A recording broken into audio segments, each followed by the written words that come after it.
घर के क्लाइंट ने पसंद की थी आयरन स्टेयर। तो इस घर के अंदर हम लोगों ने आयरन स्टेयर दी हैं जो काफ़ी अच्छी भी रहती हैं, खूबसूरत भी लगती हैं। कंपेरेटिवली जो दूसरी स्टेयर्स होती हैं कम रेट की, उसकी निस्बत ये किचन दिया है। ये बेडरूम है हमारा फ्रंट का, साथ में अटैच वॉशरूम और कबर्ड्स का एरिया है। तमाम वॉशरूम कंसील्ड है जी।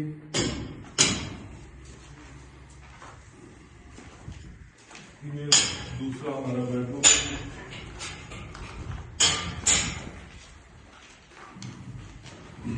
ये उसका वॉशरूम है।